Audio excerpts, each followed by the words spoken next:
Good evening, and welcome to Broken Windows, Broken Schools, a panel discussion on education and justice, sponsored by the Institute for Research in African American Studies, more affectionately known as IRAAS.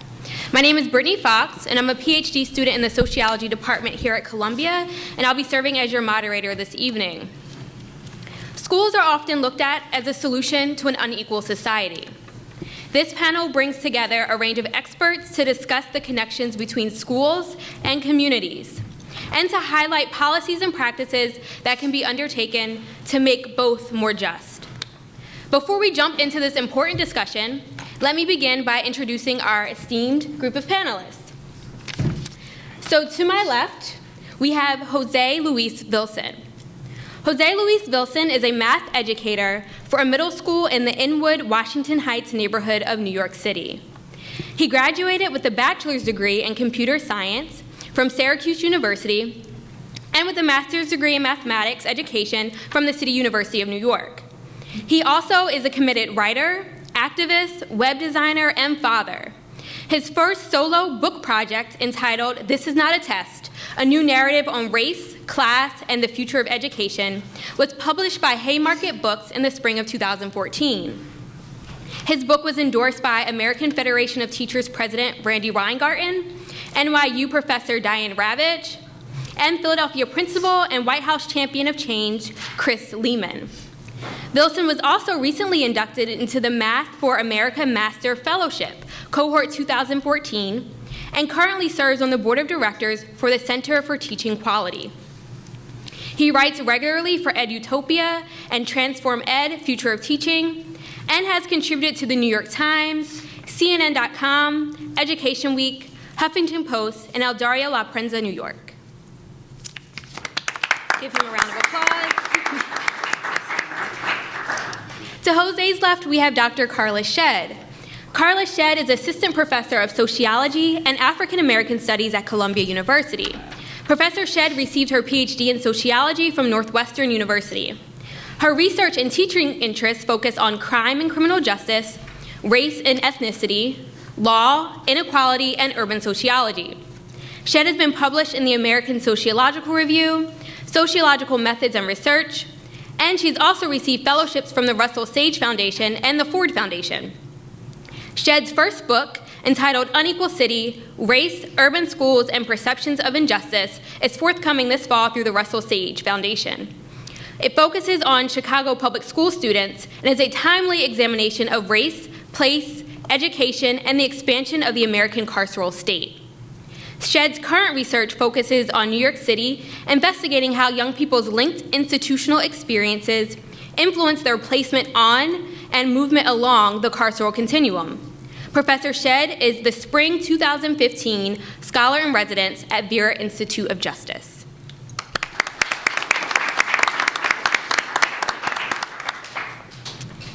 And next we have Dr. LaRue Lewis-McCoy. LaRue Lewis-McCoy is a scholar and activist in education, youth culture, and public policy. He's an associate professor of sociology and Black studies at the City University of New York. He is the author of the book Inequality in the Promised Land, which looks at ways suburban school districts and families deal with issues of racial and economic diversity.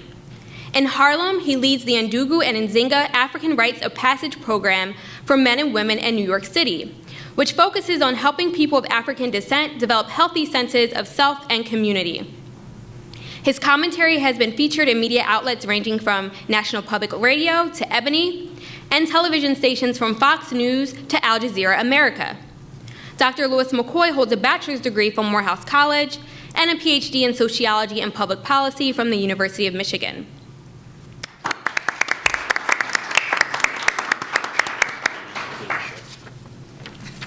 And last but certainly not least, we have Zakiyah Ansari. Zakiyah Ansari is an advocacy director for the advocacy director of the New York State Alliance for Quality Education, the leading statewide organization that has been fighting for educational equality for the last decade. Zakiyah is one of few parent advocates appointed to Mayor Bill de Blasio's transition committee.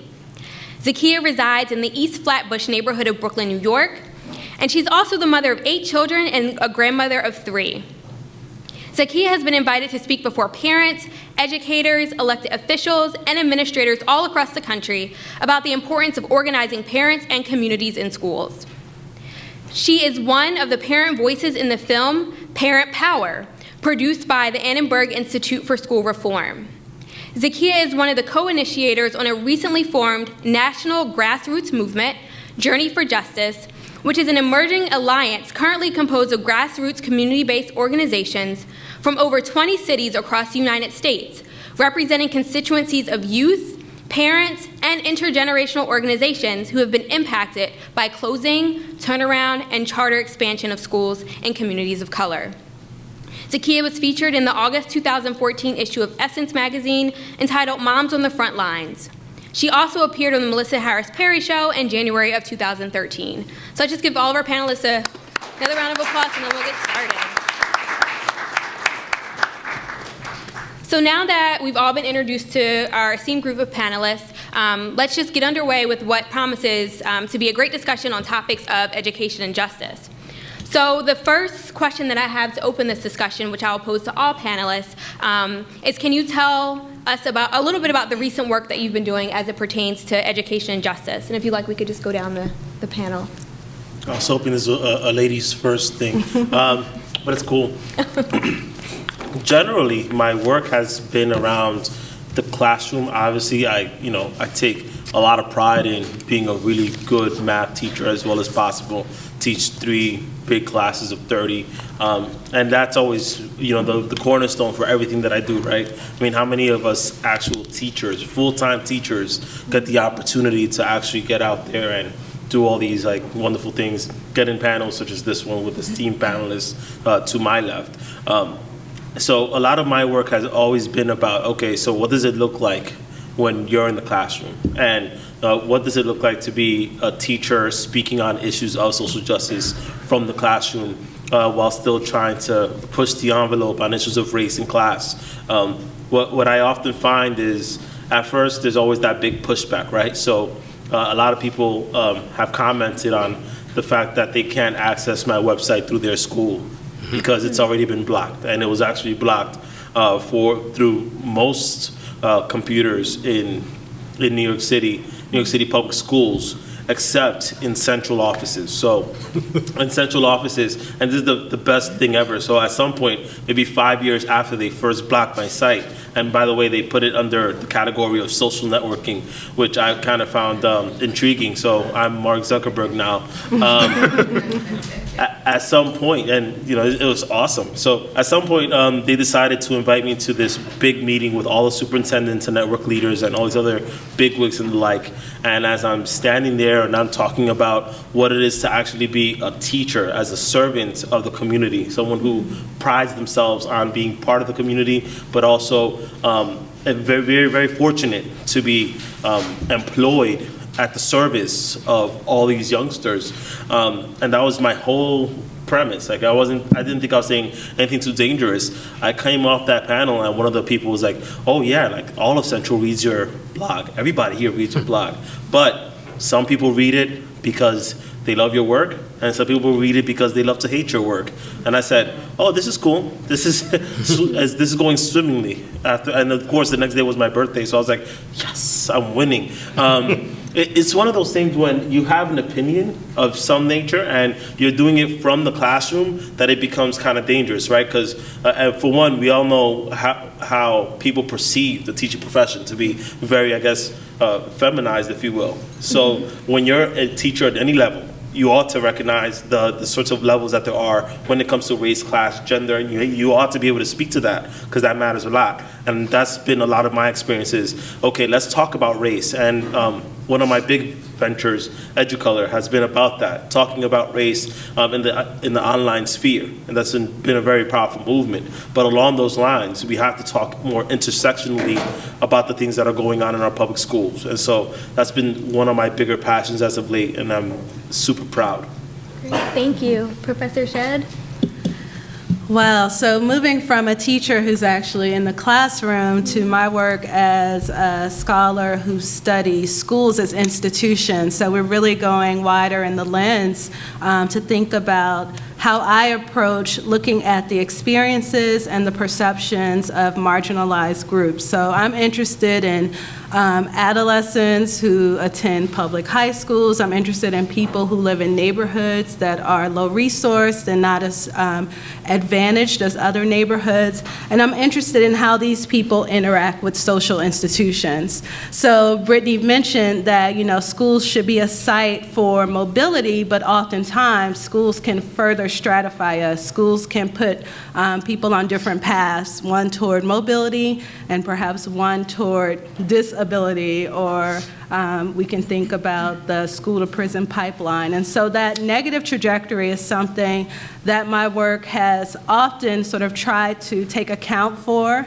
to track, so that we can think about the intersections of not only race, but gender, class, residence, and how that all comes together within this space of the school. And as far as the study of justice, my kind of main research variable is studying injustice, so studying young people's assessments about how fair they or unfair they think the world is and how they think their treatment is by their race, class, gender, sexuality, and residence, comes in with their experiences with their teachers, with the police, and with other institutions outside of the home. So in order to understand, you know, justice, you have to think also about injustice. So I'm really interested in the congruence, or perhaps the way in which young people's expectations about systems actually fit with their reality. And so this work from Chicago, the book that's just in production and will be out by this fall, is tracking young people through a formative institution, the schools, to now me doing research in New York City juvenile courts looking at young people in the formal justice system and paying particular attention to those who have school-based offenses that now show up in the formal juvenile justice system. So I study both justice and injustice. Thank you. Thank you. Good evening. Y'all out there? No. Good evening. All right, great. So I come to this question as a researcher, but importantly as someone who identifies as African American, who identifies as male, who has gone through a schooling situation that oftentimes left me on the short end of the stick, right? Often left me being classified in ways that weren't accurate, but would fit into the characteristics of thinking about stereotypes and group threat, right? And so I started thinking and researching around schools around the achievement gap, because everyone wanted to talk about the achievement gap. There are high-flying schools that tend to be suburban and white. There are low-flying schools that tend to be urban, poor, black, and brown, right? And when I started to dig into our conversations, both research-wise and even just more popular discourse around schools, I realized that there's a large segment of the population that was missed. We've equated race and social class, right? To be white is to be affluent. To be black is to be poor. And so as a sociologist, I think about the larger phenomenon, right? That in large cities like New York City, the 50 largest cities, more than 50% of black children are raised in the suburbs, right? And over 50% of black children are raised in neighborhoods that have less than 20% of residents being poor. For me, that means if we're serious about talking about black education, we have to talk about the city, we have to talk about suburbs, we have to talk about rural areas, and be really careful that we don't assume a one-size-fits-all model works, right? Mm-hmm. So when we think about even in New York City, what does it mean to be black and going to school in the Upper West Side, right, as a resident, versus someone who is black and going to school in East New York as a resident, right? These are markedly different experiences. And so my goal in the things that I study and the groups that I work with is to create a more nuanced portrait of what's happening, because sometimes we have new terrains and new spaces that have been underexplored. Because we can look at a place like Scarsdale, and oftentimes people will move to these affluent areas, but not recognize the discipline gap. The rates of suspension are equal, if not greater, than in many urban areas. So I'm interested in figuring out ways that families can work in navigating the educational system. But I think it's important to also realize that every single parent I've ever talked to, I've interviewed, they want the best for their child. The catch is, what does it mean when your desire for the best for your child impinges on another child's well-being? Right? What does it mean when your desires team up with another set of family members, another set of families at the school, and you hoard opportunities away from those who need them the most? Right? So in my work, I'm always thinking about justice as something that is multifaceted, that is indexed to the terrain that we live on, and ultimately, I want to reinvigorate a conversation where we're talking about race and class and gender. It's that intersectional approach that I think really captures the nuance and the complexity of schools and the communities that we come from. The continuum between home and school is often assumed. You got good parents, good outcomes. Bad parents, right, which is read in a way around race, around class, bad outcomes. And frankly, that's not what my research shows or what I think people who care about working around schools should be thinking. And so the more we work to have a better analysis of what's happening, we can offer better solutions. Okay, thank you. That's good stuff. Good evening. Good evening. That was a little louder, thanks. So what is the question probably for me is what am I not working on? What aren't we working on, right? Which is, so on the statewide level, which I'll start with because we're in this right now, which is the state budget. The Alliance for Quality Education, as was shared, that is our mission and goal, and we were created as the organizing arm for a lawsuit called the Campaign for Fiscal Equity. I don't know how many people in here heard of it before. Robert Jackson, who was then a parent in 1993, fought and said that, went to the state and said, court, and said that the state, New York State, was not meeting its constitutional obligation to provide every student in New York City a sound basic education. In 2006, the highest court, the Court of Appeals, upheld that. Spitzer, whether you like him or not, gave us an unprecedented amount of money to the state, $6 billion to New York City. For the first 2 years, we saw that funding. We saw improvements in our schools. And then what happened? The market tanked, and then all of a sudden the state forgot that they still had an obligation. So that's part of the fight and struggle we are in right now, pushing back against this, in my opinion, very ridiculous budget that doesn't do anything to help students or public education of the governor. And so we're deep in the trenches of that right now, really organizing parents and community members and doing advocacy on and ensuring that there's equity in that budget, which there isn't right now. Locally, also a parent leader with the Coalition for Educational Justice. As many of you know, Mayor de Blasio has committed to 100+ community schools in New York City right now. We are deep in the trenches of working with the Department of Education to ensure that parent and community voice, especially in the communities we're talking about, is crucial, is needed, and that they understand the importance of us being at the table, creating solutions for our community, not someone, once again, creating solutions for us or what they think are solutions. And CEJ has coined the phrase transformative parent engagement, right? So parent engagement, parent involvement often meant, you have PTA meetings, you sell those cookies and the candy and the photographs, and you volunteer in school, and those are all really valuable things that I've done. But there's also a transformative piece, which is that we are looked at as valued, that even though me personally don't have a college degree, that I bring expertise as a mother of 8 and being through the system that others at that table don't know, and that the value in the community is very crucial in ensuring that happens. And there's more to the transformative piece, but I consider myself a product of what you get when you truly transform and invest in parents in a really truthful way, an honest way, and a deep way. And then on the federal level, it is around the Journey for Justice Alliance. We see that ESEA is quickly moving, good, bad, or indifferent, and we are engaging in ensuring that there's equity in that as well.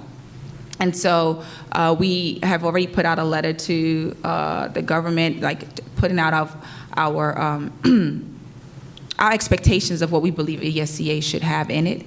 And so, again, it's about equity, creating that in there, and also, once again, making sure that parents of color, youth of color, those who are often unjustly or often left out of the conversation, have a say in all those things. That's kind of been my mission and goal. Great, thank you. And you bring up some issues of policy as well, and how important it is to engage in that. And just kind of bringing it back to current events, I'm thinking of Governor Cuomo's recent plan for education. So this past January, in his State of the State Address, New York State Governor Andrew Cuomo unveiled his new education agenda. And some of his suggested reforms would include requiring standardized test scores to account for more in terms of teacher evaluation, so account for 50% of teacher evaluations, up from 20, compel state takeovers of what he calls failing schools, increase the charter school cap, introduce merit pay for teachers, and also expand pre-K for 3 and 4-year-olds. And I'm wondering if you all can comment, like, first of all, what's your stance on his education agenda? You know, there are various pieces. You know, what pieces do you agree with? What pieces do you think can work for New York State and New York City specifically? And I guess I'll start with Zakiyah, if that's okay, because I know you're kind of Sure. trenches there. I was trying to think of something good, and it was difficult. I mean, I guess I think if I had to, it would be that the overarching frame that we need to do something better with our education system. But on everything else, what he proposes does nothing to do that. So, you know, for example, he proposes a lot of policies that have already been tried, proven, and failed to work, right, around the country. And so merit pay, you know, we've tried it here, we've tried it around the country. Guess what? It doesn't work, right? State takeover, ask Newark, right? They've had it for a number of years, decades, and other places around. Just doesn't get it because a whole host of reasons. They're not applying equity to that and/or accountability or transparency on so many levels. And then it becomes the blame game of it's everybody's fault but the state who took it over to make sure that it was working. I think also around the front of, you know, Governor Cuomo talks about our 4-year-old babies. You know, fortunately in New York City, Mayor de Blasio, that was his mission and goal last year, and he was able to get, you know, hundreds of millions of dollars to ensure that all our 4-year-olds have pre-K. And so by next year, they will all be in full-day universal pre-K. But around the rest of the state, only 4% of our babies, our 4-year-olds around the rest of the state, have access to full-day pre-K. That is unacceptable. That is not a plan to push universal pre-K for all children. And the money that he's proposed in his budget this year is money that was already committed. So the reality is he has yet to put any more money, any additional money into ensuring that our 4-year-olds have universal pre-K. And even though the research shows the importance of early childhood education, especially in communities who are living in poverty, of color, et cetera, right? And it was framed when Mayor de Blasio, which was interesting to hear, when he was trying to get pre-K and he was upstate in Albany, you know, there was legislators that said, isn't this just dedicated babysitting? And I thought, well, when white middle class people want preschool, when they want that stuff, it's called preschool. It's, you know, they're getting the best for their kids and they want to make it work, right?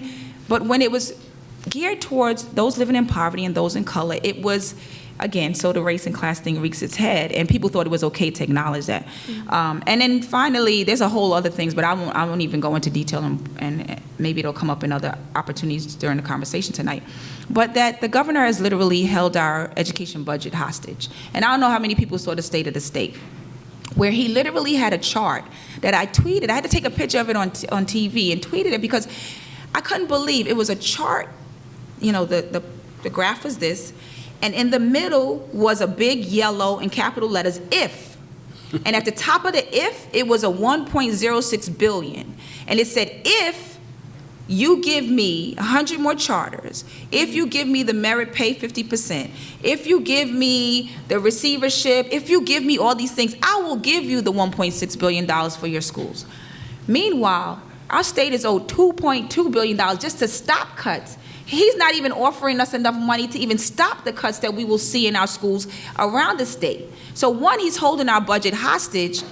Secondly, he's not even offering us enough money to ensure that our schools don't continue to see cuts. And so, in a nutshell, once again, what we've seen is this sabotaging of our public schools, because what you do, you underfund them over a series of years, you then label them as failures, and then there needs to be an alternative. And so what do you get? Privately run, privately funded charter schools that are supposed to be the magic bullet.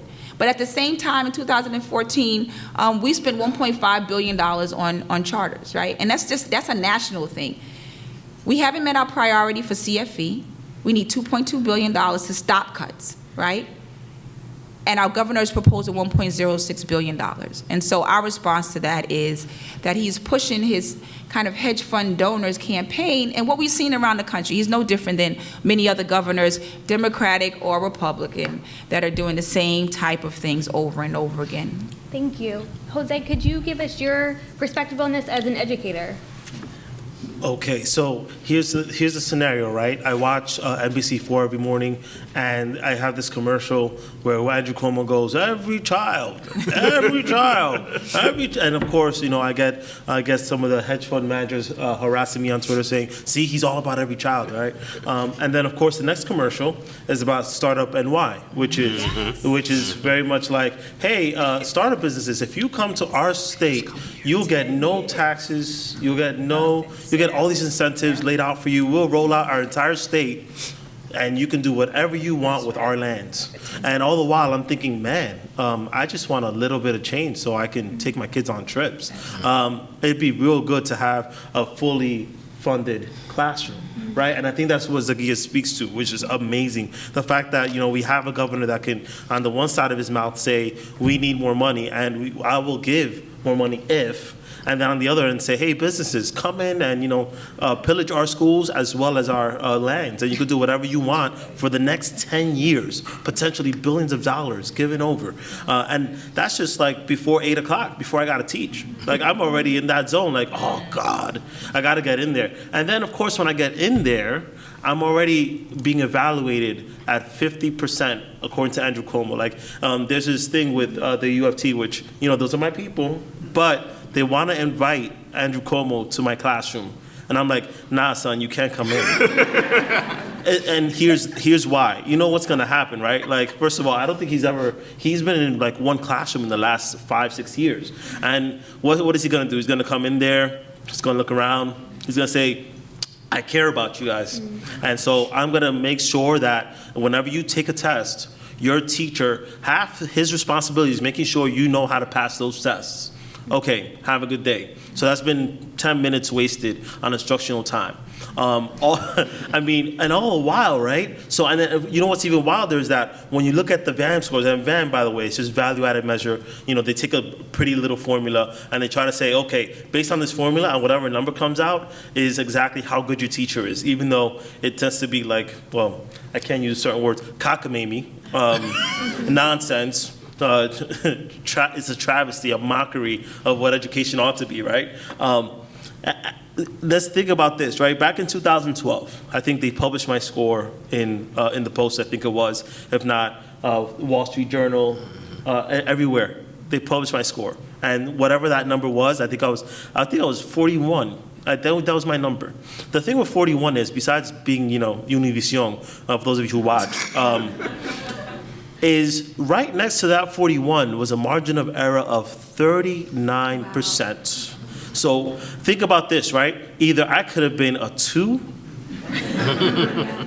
or I could have been, 80? Yeah. 80? Okay, so either I'm terrible or I'm awesome. Like, it's got to be one of those two. But I don't think Andrew Cuomo knows what it looks like to be in a classroom. And so what's even better is that even if you rate me over 10 years, the best possible chance of you decreasing that margin of error is about 11%. So even by the time that I retire, 25 years from now, it still gets down to about 4 to 5%. So you're gonna wait 25 years to tell me if I'm good or not? Okay, so that seems reasonable, right? All the while, all I'm doing is trying to teach my students the best possible way. And I think there has to be a better vision besides just throwing up test scores and saying, hey, listen, that's what you're about, versus saying, I really do serve the community, I really serve the kids, and there's evidence for that. Go ask them. Great. I really appreciate that perspective on teacher evaluations and really like what that means and thinking about the statistics and the margin of error. So that's great perspective. And I actually want to pull out another piece of his agenda, which is this idea of taking over low-performing schools. And Zakiyah, this is something that you alluded to in your earlier response. And I'm wondering, if that's not what we're in favor of, what are other options that we can look to for offering more support to our failing schools? And what do some of you envision that support looking like to help turn our schools around, but to not totally change the leadership or, what have you? So, Or would you like to take that one? yeah, one of the things that I think is really telling about the way in which we treat education locally and nationally is that if a school is failing, the answer is that those people are making it fail, right? So we immediately take away community control. When we look at New York City schools, which local school board are you a part of, right? Right. Baltimore, Detroit, it's always this takeover, right? And the state has a better idea and a better way to run a school system than the people who live in communities, than the teachers who have taught in them, than the administrators, right? It's literally saying, we don't trust the folks who are inside that building, so let's try to move the pieces and control it. So I think that is fundamentally dangerous. If we're seriously talking about changing failing schools, we can look at the evidence, right? If you look all over the state of California, when schools were failing and they were either put into receiverships or turned into charter schools, there was no evidence of improvement, right? There was a lot of evidence of decline. So we have to figure out, how to go back to this idea of having the community engaged and an ear to the community. One of the great things politicians do is walk in places and say, I care about you. I care about you. I care about you. And then when you talk, it's like, oh, I just got to go make another stop, right? I'm going to be on to this next place. I think that we have to be very careful of folks who profess to care about education in children, but have no responsibility to the communities that are there, right? Who are in for a minute and out the next. Who don't look and say, well, what do parents need? What do teachers need? Because, and I think Jose is right, most of this is a PR stunt. It's like, I care about all children. And then they ask you, didn't you have a good teacher? Yeah, I had a great teacher. Do you remember that teacher? I do, they were awesome. Don't you think all kids should have great teachers? I do, right? And then all of a sudden, you're down the slippery slope, and it's like, well, all we need to do is get all the great teachers in the school, because the teachers who are there, they don't care. There are teachers sitting there, they're clipping coupons. There are teachers sitting there who, they've been sitting on their butt with tenure for 30 years. They don't even have a lesson plan, right? And it appeals to this lowest common denominator of fear, right? We've seen it around like the welfare state, when Reagan would do the welfare queen thing, and it gets folks so riled up that they don't ask the question of, well, what are the actual tools we're using? I think Cuomo's plan is one of those plans where when you have a hammer, everything looks like a nail.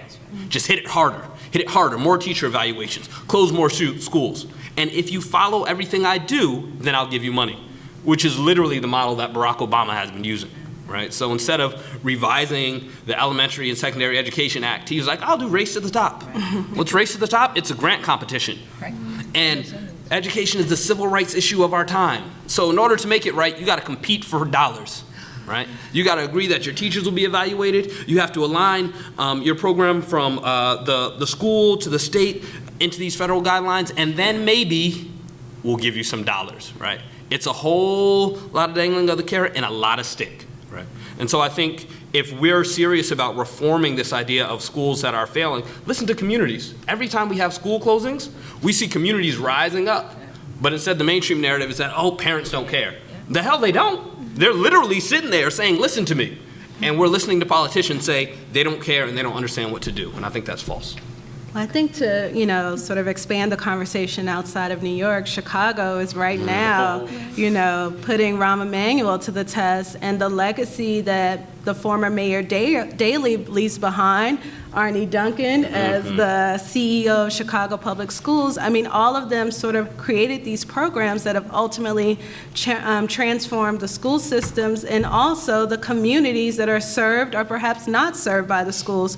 So Chicago should be a cautionary tale if you think about New York with the school closings, the transformation of schools, and I also look at the transformation in housing. So the past decade, you had two monumental shifts in major social institutions. I mean, it's just crazy how things shifted. And this was to create an extra set of options for parents, school choice, an expanded portfolio of options. But what we saw is further stratification, greater hierarchy in terms of the schools and their resources. We are always going between, do we put the resources into the actual people, or do we think about putting resources into places?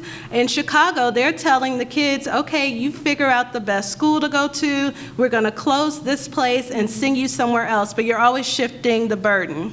And what it means is that young people now have to navigate a geography of opportunity, or if you want to be more pessimistic, a geography of inequality. I usually take the pessimistic end.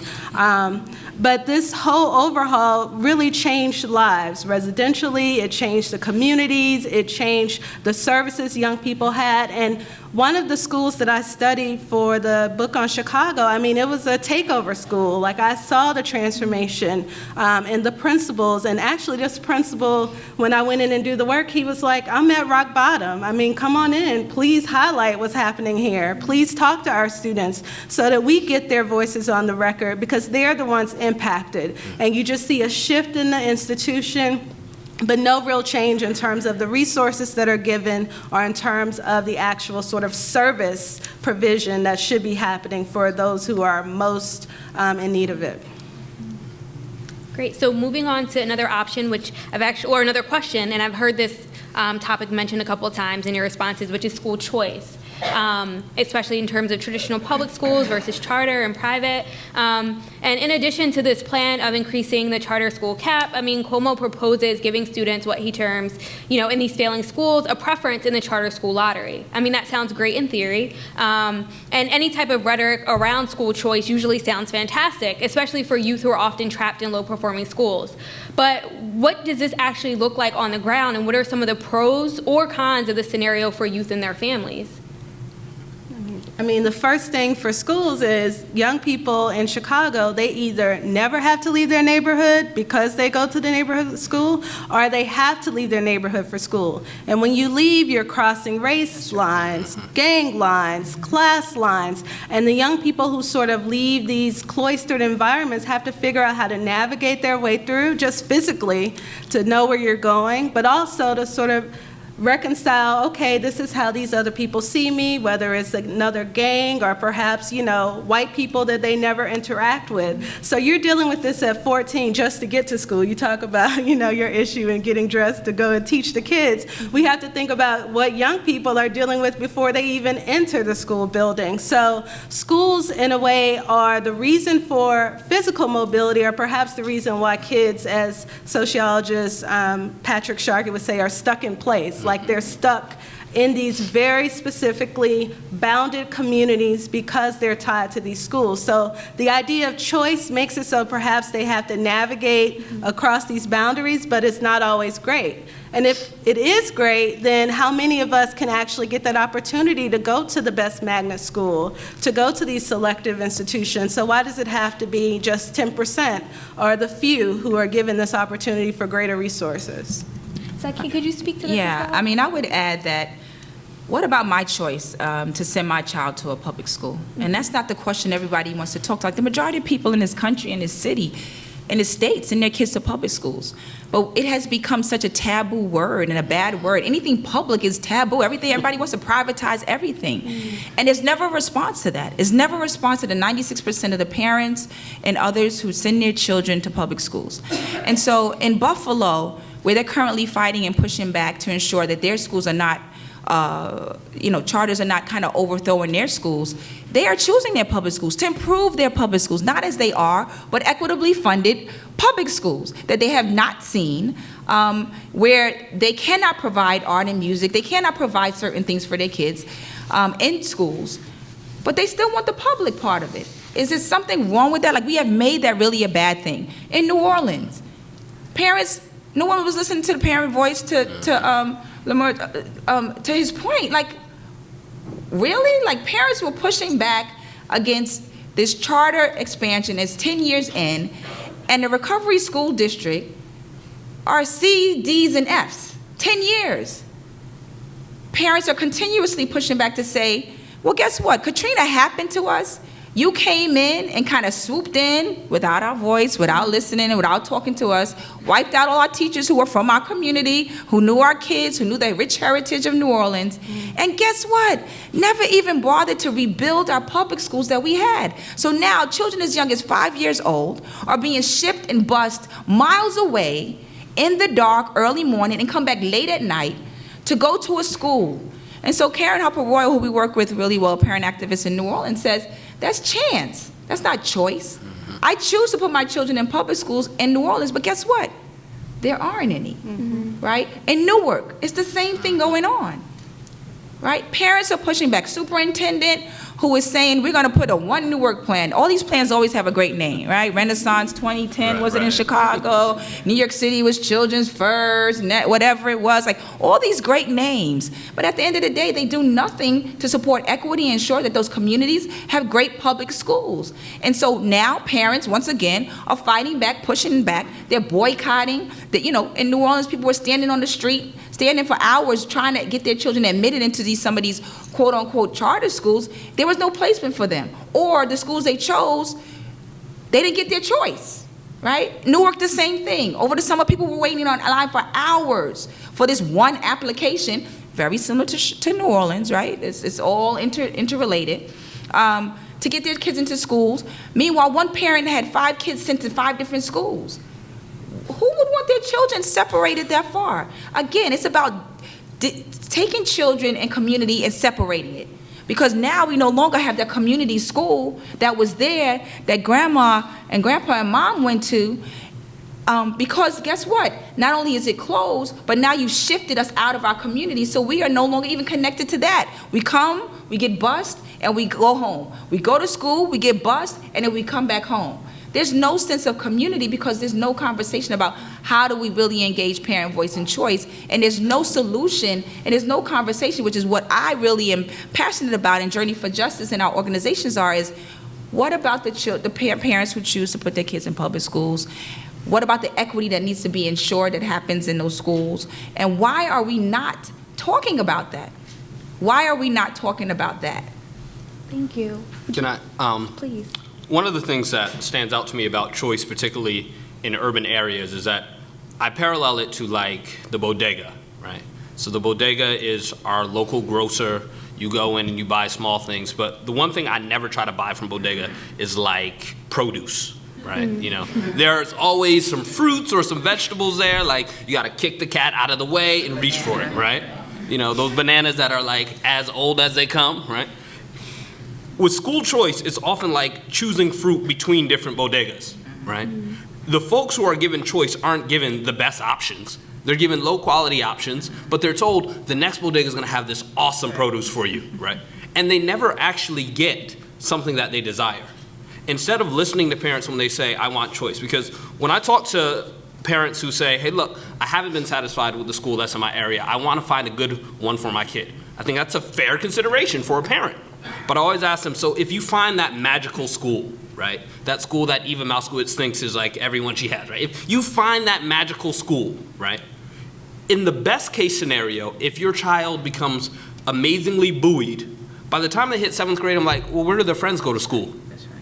And parents are like, well, I mean, I don't know, they could go to this school or that school. I was like, so if you are part of a community and you know that your child got the golden ticket, like it was, Willy Wonka and the Chocolate Factory, but all of their peers are still in schools that have been divested in, right? Because school choice is really about investment in charter and divestment in public schools, right? I was like, then if we have choice without investment on both sides of the scale, it's gonna be terribly uneven. In fact, even the returns that you expect to see, they're not gonna hold up. Your kid's gonna be like, oh, I did so well in this school, and then by the time they're in high school, it fades out. By the time they go to college, it fades out, right? If they make it that far. I think we have to be sure that we are, and I don't think there's any chance that choice is disappearing. Right. But I'd love to see some investment in traditional public school where the vast majority of students go. I'd love to see some community control in our local schools. Suburban community control is central. One of the reasons that those suburban schools continue to do what they do and have the results they do is because when there is a squeaky wheel, right, it gets oiled. We don't have those venues for public school parents, and we often don't have those venues even for parents in charter schools. right? Because when they go in, they get to that next bodega and they got this dude following them around, right? That's how they are in the new school. All of a sudden, it's like we have a strict code of behavior, and if you happen to not fit that, or if you happen to struggle a little bit with English language, or, those are the type of things that I worry about. Thank you. So before moving on to our next question, I just wanted to let folks know that we do have a hashtag. I'm sure some of you saw that, but if you have your phone or your computer, you're live tweeting, please feel free to use the hashtag so we can, share this good information that we're getting this evening. So the next question I want to move on is on curriculum, right? So we have different parts of education. Curriculum is one of those pieces. And I'm thinking of Common Core, which is a set of K through 12 education standards that was rolled out in 2010, and has since been adopted by a majority of states. However, there are a lot of myths and misconceptions about Common Core. So this first question I wanted to kick to Jose, just so you can educate us a little on what Common Core isn't and what it is and what it isn't. Teacher. It's hard to tell the difference between the debate on Common Core and Common Core itself. Okay. So this is the thing, right? That's what I will preface it with. When I was first introduced to Common Core back in 2009 now, Christ, it was a set of standards that was created by a council of governors, so about almost all 50 states. It became, I think, 45 states, then other states started adopting it, so it also was lynched. It was I use that word, right? It was an attachment to Race to the Top money. So basically, Arne Duncan said, okay, I need all you states to come together, and if we create these sets of standards and we all get our states to get behind these standards, you will compete for Race to the Top money. So that's pretty much what it is. It was an incentivized program to try to get these standards into schools. You had a whole bunch of folk, quote unquote, experts, if you will, which, I won't diss all their expertise, but then they had a serious lack of parents, students, and educators in the very first rounds of the Common Core. It was only until the AFT and the NEA came in at the very last round that they decided to put in a couple of other educators, and even after that, there was still some drama because they really only changed the standards maybe a couple more times after that. So the Common Core itself is just a set of standards. Now the thing is, because it's a set of standards that was already developed, it was developed for like a good 3 or 4 years before the majority of educators actually got their hands on it. But book publishers already had a peek at the Common Core state standards, and they said, you know what, we're just going to create our books based on the Common Core. The problem is, all they did was put a sticker on it and say, hey, listen, Common Core ready. We're all ready to go. And that wasn't the case. You had all these tech companies, Pearson, saying, hey, listen, we're Common Core ready. Look at all the things that we have. Slap a Common Core sticker on it. Maybe it's not that ready after all. In New York City, for example, we were asked to start developing Common Core materials. In math, as a math teacher, my curriculum, my set of books, by the way, that was supposed to be aligned to the Common Core, didn't get them until November. And that was about 2 months into the school year. Now, if you're an educator, you got to have your books in August, in July, just to get a good sense of what's going on. But we got them in November. And even after that, they only gave me one set of books because they were like, we have to keep developing them and revising them and all this other stuff. So really what Common Core is, it's a clusterfuck. And it's really hard. It's hard to tell because on the one end, I'm sure there are very well-meaning folk who are like, we need a set of standards that no matter where you go, no matter what zip code, you're going to learn really good math, and you're going to learn really good English. You're going to learn how to read things. And David Coleman gets up there, reads the letter to Birmingham jail, and says, "See, we're down with black people." I said it. But that was the selling point. Like, he literally took out the letter and he read the first page. He didn't read any of the race stuff, but he said, wow, like, let me just read this passage right here, and it sounds kind of like a hunky-dory, and we're all ready to go. It's all about equity for us. Yet and still, because it was attached to Race to the Top, and because there was such a lack of investment from the community, and it was very much like, we're just going to run with it because we said so. And all these major mega million, mega billion publishers and corporate entities said, we're going to get behind this, everybody said, maybe we should be suspicious of this. And so at this point, you're starting to see a lot of states drop out too, right? Indiana, I think, dropped out of it. A couple of other ones dropped out. I think Florida's still kind of deciding. They're not sure yet. All the while, we need to have the conversation around curriculum, obviously, because we want everybody to have equity. But the way that they approached the equity situation through Race to the Top only kept putting icing on a very nasty cake. We haven't dealt with that cake. We haven't dealt with that foundation. And I think that's really the discussion that we need to keep having. What does curriculum look like in our schools, and how can we make it more equitable? But also, it can't come from the top down. It has to come from the ground up. And that's something that constantly needs to be in our frame here when we have that discussion around Common Core. Which leads me to my next question is, if it's not Common Core, what type of national policy or state policy would you like to see? Like, would all of you kind of like to see in our schools to bring more equity to what children are learning?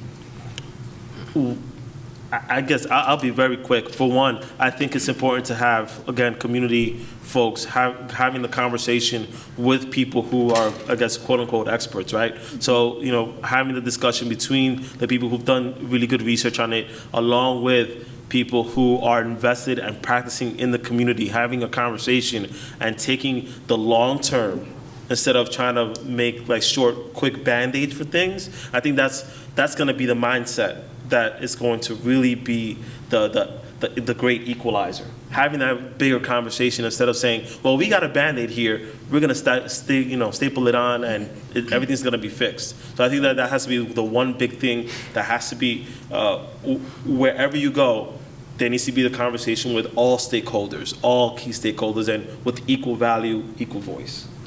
Yeah, I think for me, one of the biggest challenges is that most of us, myself included, don't understand curricula, right?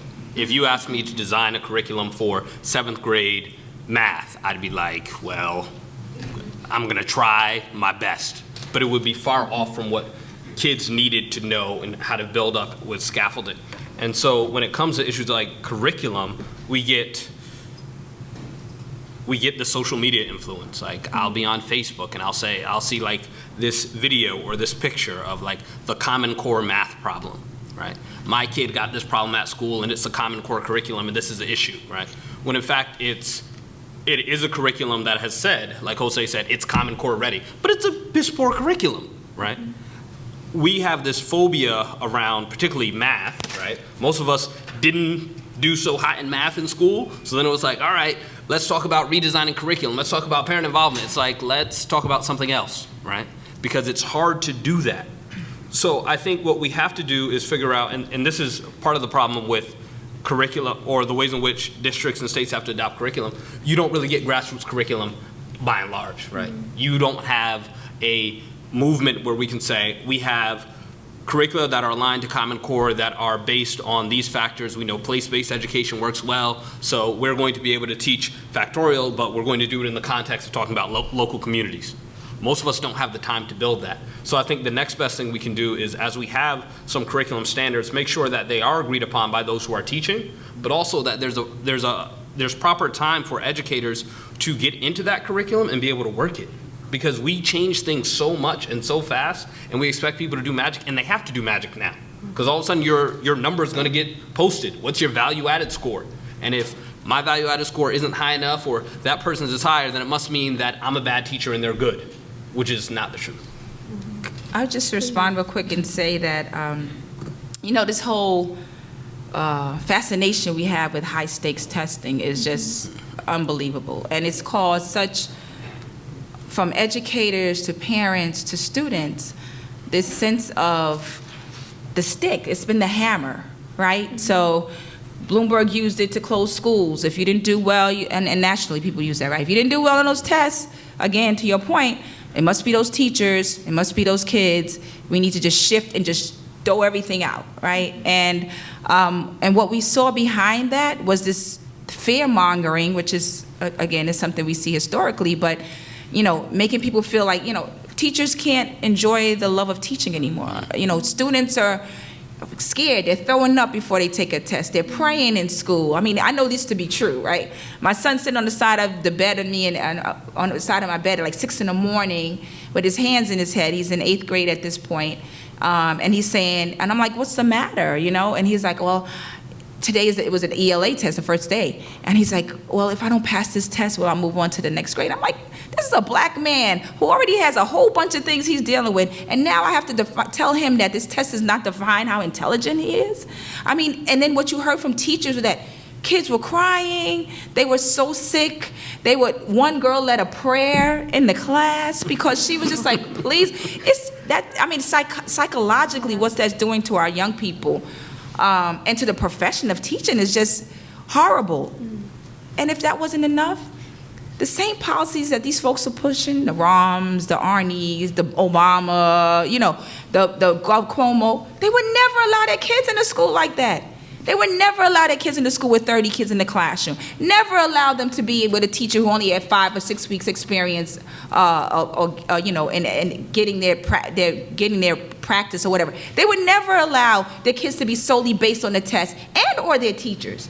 But it's okay for our kids. And there's something just morally wrong with that, but also it's enough to excite, you know, the organizing piece, which I think is really important, which I think we're all talking about, of the folks on the ground, the grassroots, to really make a difference. And part of the Journey for Justice work is that we've been pushing sustainable school transformation, and that looks differently, right? It could be community schools as one of those options. A lot of districts are really pushing for community schools, not just to have, again, health clinics and mental and dental clinics, but to ensure that the curriculum is strong, right? To ensure that teachers are getting the supports they need, to ensure that there's mental health, right? It's about the whole child, and also to ensure that community is at the table and part of those conversations. And that's not necessarily the flavor and the sexy thing right now for those who are in the corporate reform agenda, but I think it absolutely can make a difference if we really are focusing on that and using testing as assessment as opposed to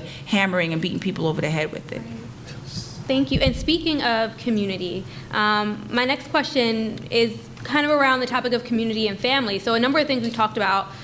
It's pretty, you know, some of these things are pretty controversial, from teacher evaluations to Common Core to merit pay. But one thing that, you know, most people tend to agree on, practitioners and researchers, is the importance of parental involvement in education, and also thinking more broadly, not just about parental involvement, but community involvement. And I'm wondering, you know, I'm pretty sure this is important, but in your experience, how important is parental and community involvement in the viability of our public schools? I guess from the teacher perspective.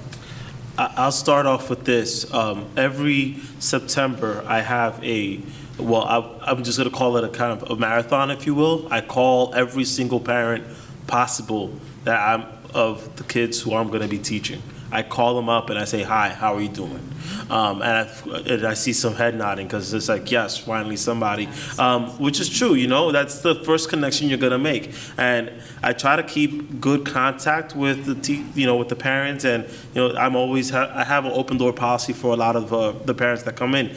My thing is, and this is something that there has to be a different conversation around the way that a lot of our schools talk to the parents and how they engage them. I often find that a lot of my colleagues, and it is what it is, right? They come into communities thinking these parents don't know how to, these parents must not care about this, that, whatever. All the while, our schools are currently not functioning, a lot of them are not functioning to cater to parents, right? So if you have a parent, for example, who has to work from 3 p.m. to 12 midnight in the factory, which a lot of my parents do, then how do you make your schedule available to them so that they are able to come in? Do you have enough open prep periods during the morning for them to come in? Or maybe, like, if you have conversations with them, are you able to designate special days for them to come in? Frankly, a lot of our teachers and administrators don't want to do that sort of thing because a lot of them already have like that, I want to look down upon the parents that I work with, and that's a big problem. That's a big disconnect. And you know, the whole broken schools, broken window sort of thing, a lot of that comes from that ability to have the relationship with the parents. So one thing that I often do as well is I try to make sure that during parent-teacher conferences, I let the students speak as well. So they ought to speak about their own learning and about the ways that they're learning, and can I affirm what they are saying? So that is my, I guess, the way that I get the parent involvement and people to kind of back me up as well, right? So if the students, then the students could be an incredible power base for anybody, right? So if they can speak to this teacher and say, oh wow, this teacher really empowers my voice, the parents will back you up. The parents, that's my experience anyway. I've only had an issue with 2 parents, one who was just super stubborn and eventually she gravitated towards me, and the other one, well, we just didn't click. But I would say that's like 1,000 parents I think I've been, hanging out with at this point, and they've been pretty good to me. So, it's one of those things that, I guess a part of it is because I am a Black Latino male, and because I can speak English and Spanish, and because I do a lot of listening. And that's perfectly fine with me because I need them to buy in too. But I don't talk curriculum, I don't talk standards, I talk about habits and the growth and the less tangible stuff. And that seems to really resonate with a lot of the parents that I work with. So I think parent involvement matters a lot, but I try to think, in some of the research I did, one of the things I think I uncovered is that we think of ideal forms of parent engagement and involvement, but we also miss that different parents are treated differently when they come to the schools. Yep. Right? Schools are not these blank institutions, and if you just kind of come up and say, hey, I'd like my child to do this, that, and the other, that everyone gets the same thing. When you walk through the door, you are read, right? You are read for your race, ethnicity, for your gender, for your education or perceived education, and that matters in terms of what parents get. And so whenever I think about parents, like I said earlier, they want the best for their kid. Oftentimes, parents receive a lot of rebuffing, though, right? And it ends up being sometimes an accumulation of educational experience. If I didn't have a positive school experience, and then I go to school and I'm asking for things for my child, and I'm meeting stone walls in places, then eventually I get fashioned into what, in my book, what I call a beneficiary role, right? I'm like, well, look, let me take what they give me because I want to make sure my child does all right, and I know this school is better than the one that I went to, right? So let me just hope some good trickles down. Now, in suburban areas, affluent white parents, on the other hand, when they go to schools, it looks a lot more like carte blanche, right? They look a lot more like consumers because the things that they ask for from schools, the schools have to respond for quickly, right? And when you take community out of local schools and traditional public schools, then you remove the ability to even bargain, right? In suburban areas, when parents come up and say, well, I'm not sure that my child should be in that math class, right? It's like, well, why do you think that is, right? But it's not the same for all families. I think we have to work to make sure that schools have formalized ways of dealing with families, and also that families are getting what they need out of the process. When I think about an IEP, an individualized education plan, it's an awesome thing if you have a good one. If your child has particular educational needs and you get this customized plan, great. But many of our children get IEPs that are BS.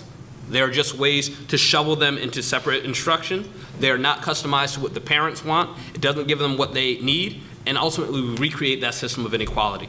So involvement matters when schools listen to parents and you get to co-create educational opportunities. For consumer families, which are often affluent white suburban families, that happens a lot. For black families in the suburbs, for Latinos families in the suburbs, it rarely happens. For black and Latino folks in the city, it super rarely happens. Would you like to? Yeah, I would just add that, when you, parent involvement, engagement, I'm not quite sure what the phrase is now, but, when you truly do that, it is life-altering not only for the school, not only for the parent, but for their children. And again, I speak from experience. 14 years ago is when I got involved in educational advocacy work. A few of my children were in middle school and some were in elementary school. And I had no need, no desire to want to be part of the PTA or anything else. Very quiet, introverted, sat in the back of the room. I went to parent-teacher conferences. I went on trips when I could, but I was not the vocal parent you see today. And through that but yet being involved in that school, which was PS 219 in Brooklyn, the principal saw something and teachers saw something that was needed, which was a parent who was willing to give, but also who they were willing to give to. And often we don't see that. They saw what I didn't see as an expert in some experiences of having children who had graduated out of the school, so they knew me. Often parents are not seen as experts, again, depending on what school you're in, what community you go to. You come in, you got a missing tooth, you come in, your clothes are not exactly clean, maybe you got your pajamas on today, and you did not put on, your full makeup, and you didn't walk into the school that way. And so we are judged on that, good, bad, or indifferent. And so the first parent that comes up in the first experience with whomever that has their head rolling, because that's how we talk. We're very boisterous. We use our hands. We're a little loud, more elevated than others, and that's just how we talk. And instead of, often what happens is that person defines every parent that walks through that door. Oh gosh, here come another one. The question becomes, how do we utilize that boisterous parent who came in with real issues and concerns, right, about their child or something they saw, as an asset to the school to bring more parents into the school? That's a different way of thinking, but it's a valid way, and it should be used, because guess what? Those are leadership skills that parent has. The ability to make someone stand there and listen to them, whether they were talking loud or not, to be able to hold that conversation with you and at the same time say, no, you're not going to talk to somebody else because I have an issue with my child, who is stepping up and standing up. And for you as an educator or a principal or whomever to not see that as a leadership piece and try to figure out, how do I capture this moment and with this parent and say, wow, I hear you, we're going to work on that, we're going to get that done, but guess what? We're having some other issues like that, and I would love for you to come to a meeting I'm having today or tomorrow or something. Could you get some more parents? I know that you're really outspoken. I see you talk to everybody out there. You seem like to know everybody in the community. Could you get 2 more parents to come in with you? Well, I'm just going loud, and this is what you want me to do? It brings me to another level, right? Now this person, this principal, this teacher has invested time in me, right? And that's a different way of thinking, and that will transfer and transform that parent to places where they understand not only the school budget, not only that the state not funding our schools is the reason, guess what, that great art program is gone. And not only that the federal legislation, whether it's Race to the Top or other things, are connected to the state budget, are connected to the fact that our schools can't get anything on the local level, right? You begin to make the connections and the historical connections, which for me, I always talk about are extremely important for parents. History and making those connections, because when you see it again, it looks like a duck, it walks like a duck, it sounds like a duck, it might just have a different name. And that's a whole nother conversation around really transforming parents that folks don't want us to have. To me, it's very just like slavery, right? You start educating people, then they want to take a stand. You start taking a stand, they want to organize, and then you'll see change. That's where I'm at. Yeah. Thank you. And I think you have to be at the table, particularly if you're talking about Black and brown children, whether they're going to schools where they're the majority, and especially where they're going to schools where they're in the minority in terms of the racial composition of the schools. And it doesn't matter the presentation of self. I mean, you can walk in there. I know when we were looking at preschools or daycare for our 2-year-old, the question was, oh, what do you do? I said, I studied the criminalization of Black and brown children. And I don't want my work to be brought home. And the person who was looking at admitting my then 1-year-old was like, okay, I know who she is. And it's been clear that being on the radar, we have to be at the table, because oftentimes your child will not be on the radar otherwise.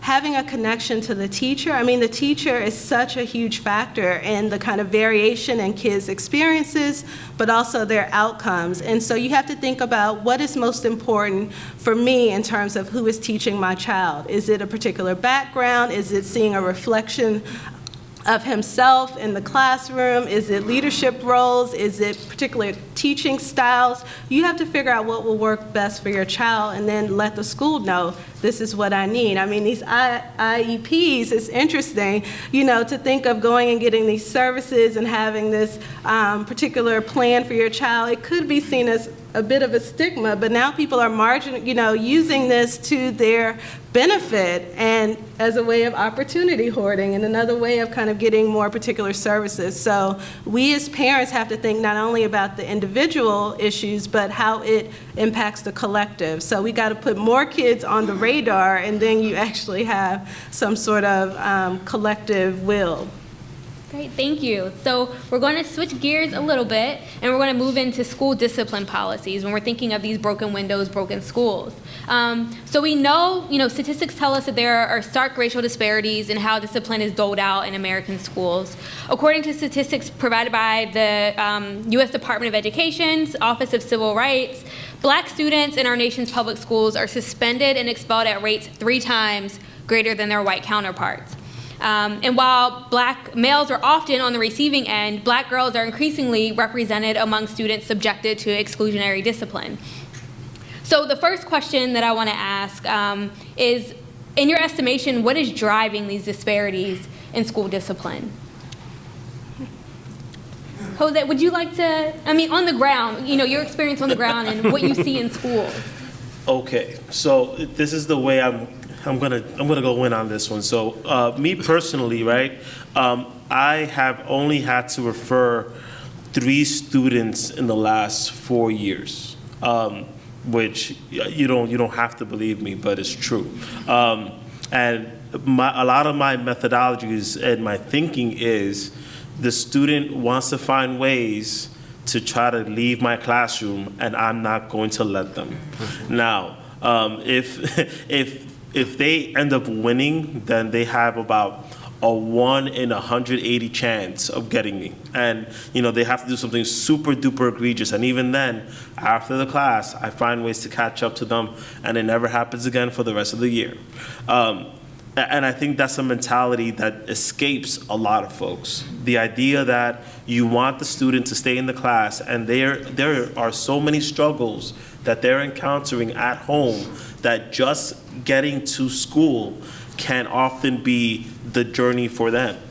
That there are things that you couldn't imagine, the stories that I've heard, and you're just like, I'm awed that you're able to sit here for 45, 90 minutes and listen to me talk and then give you a little something to work on. So that's the thing that I always think about. It's the high expectations thing, that's gonna come through the things that I do. That's gonna come through the activities that I plan and the ways that I engage students through my questions and all that other stuff.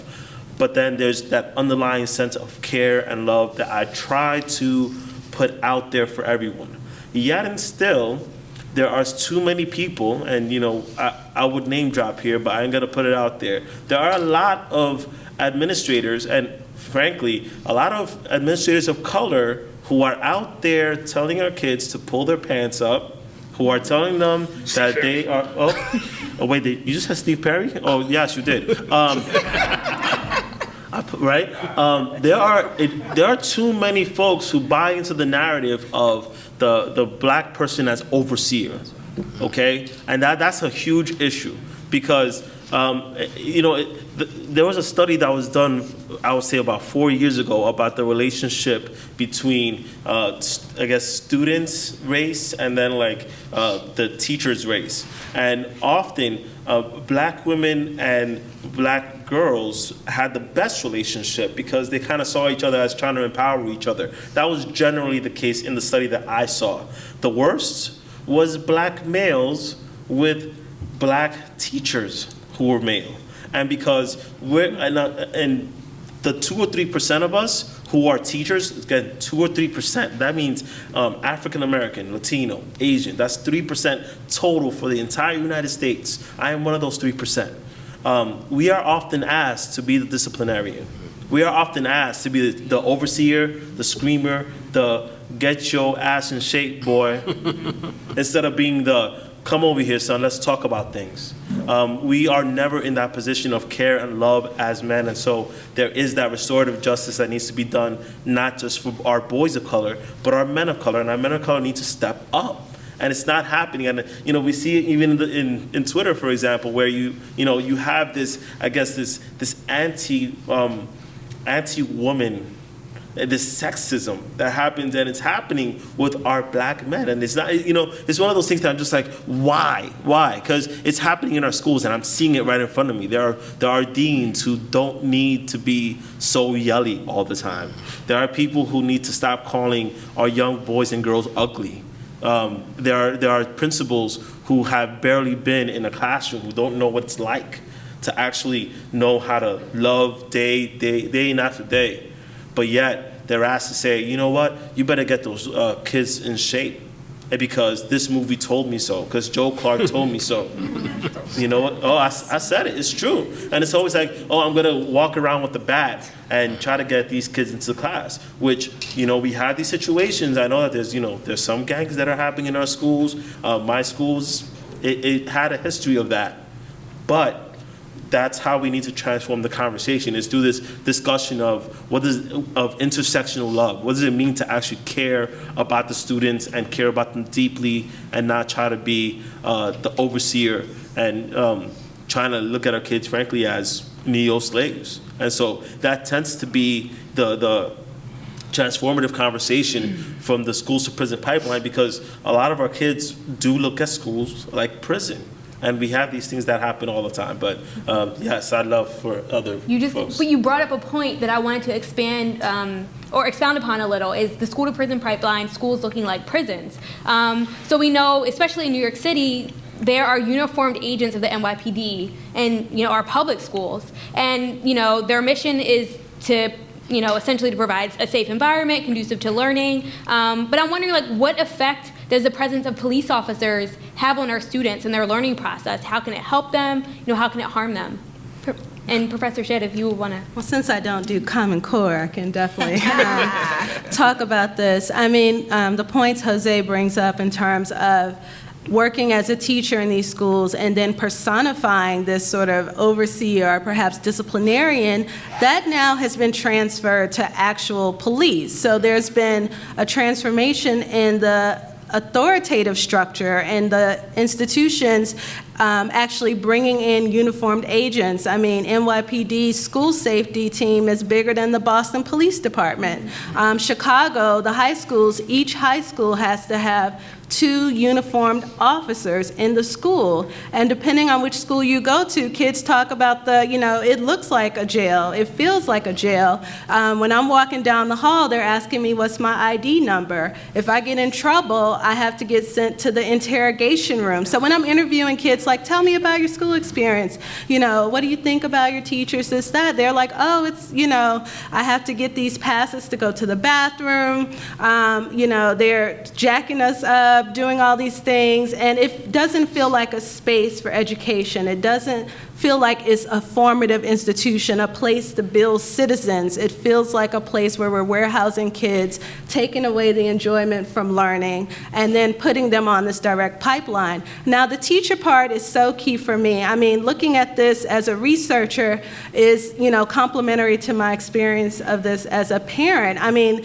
there have been teachers who, once said something about, oh, well, the 2, boys of color, they have issues with transitions, and this is a 2-year-old. Like, what 2-year-old doesn't have an issue with transitions? But you have to think this manifests at age 2, at 3, at 5, 4th grade, whatever, I'm not even there yet to think, but 4th grade, 9th grade, these particular interventions in the kind of life course and these big changes, and it works to put kids on a different trajectory. So I'm, in approaching my research, thinking about teachers as one of the brokers, really determining how young people are on this carceral continuum, what their path is toward the formal justice system or away from the formal justice system. So I'm leaving it open that it could be very positive, and you could have these teachers to sort of push kids to Columbia, but you could also have them working where kids are then filtered on the way to,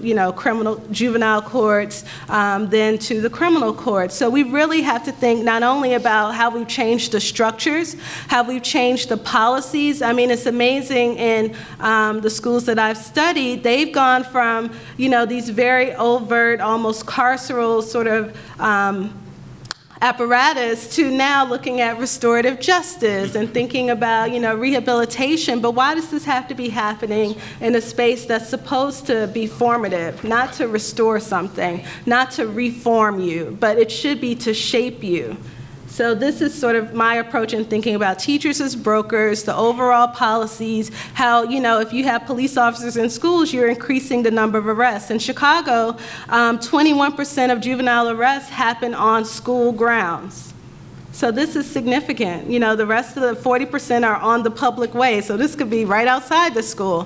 So we have to think of not only the sites of contact, but the context. If I could add, I think I'm with Carla and I'm with Jose on the role of teachers. An important teacher training, right? So thinking about how we talk to teachers about classroom management. A lot of teachers are talked at about classroom management and don't have the opportunity to work with their peers around classroom management.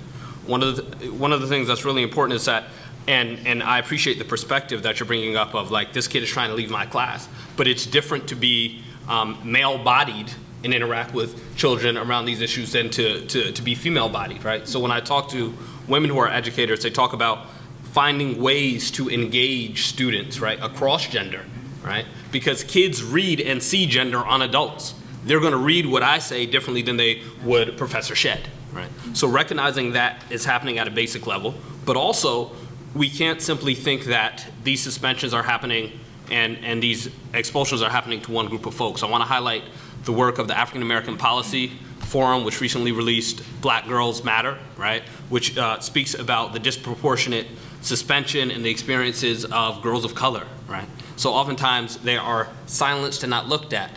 We know that in terms of incarceration, Black women have some of the fastest growing rates of incarceration, right? So all that to say that we have to look and say, how do we make sure we are doing for all children, right?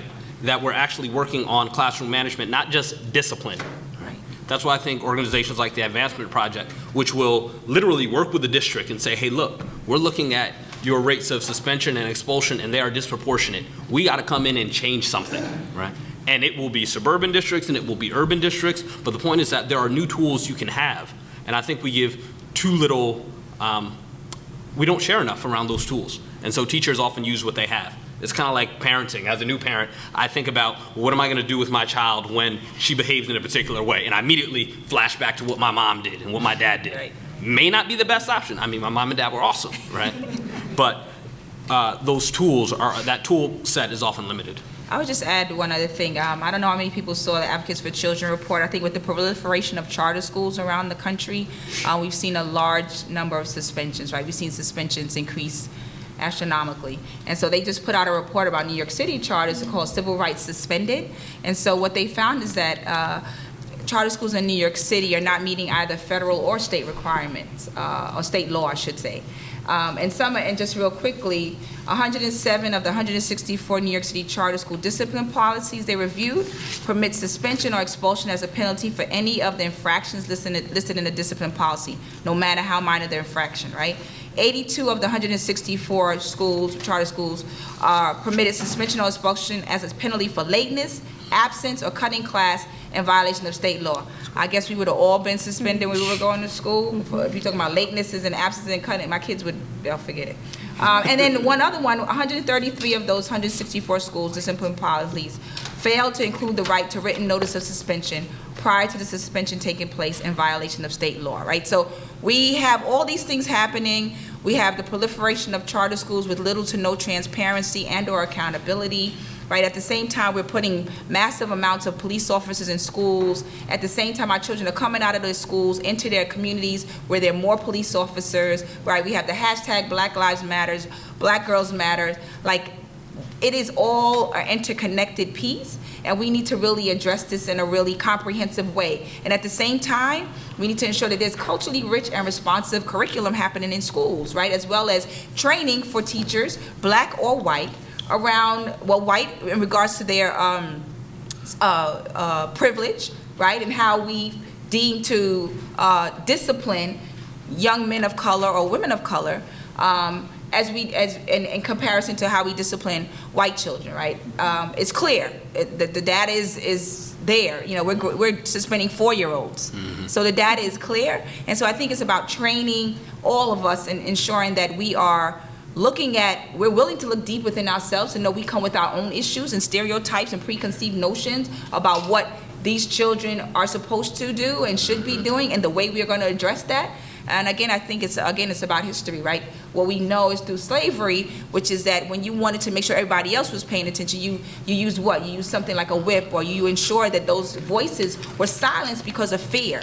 And I think even on a discipline level, that's what we're doing. Like, kids need to be, our black and brown kids need to be sitting up straight with their hands folded, and if they're talking out of place, that's not okay, and they should be punished for that. And that's what we're seeing in many of the charter schools. And one last example, in New Orleans, when I visited last year, what we heard from one of the charter schools, actually it was the school that Oprah promoted on her show, when we went to visit it, they have like 20-high gates, 20-high-foot gates, and that they make the children walk in the hallway with their hands behind their backs and their mouths in a bubble, and it's called wings and bubbles, and so they cannot talk.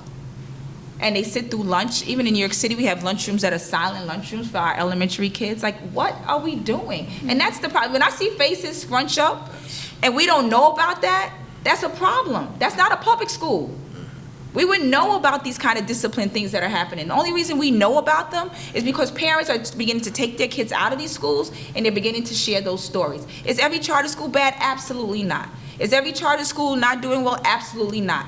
But we need to ensure that we are prioritizing where the majority of our children attend school, and that we are holding accountable anybody, any institution that has our children under their guide. And if we don't, then shame on us.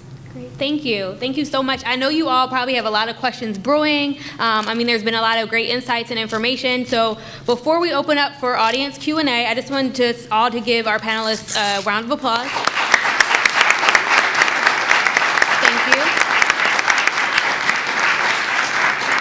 So if you have a question, we have a mic here in the middle aisle, so feel free to line up if you have, a question, and we'll take your questions in order.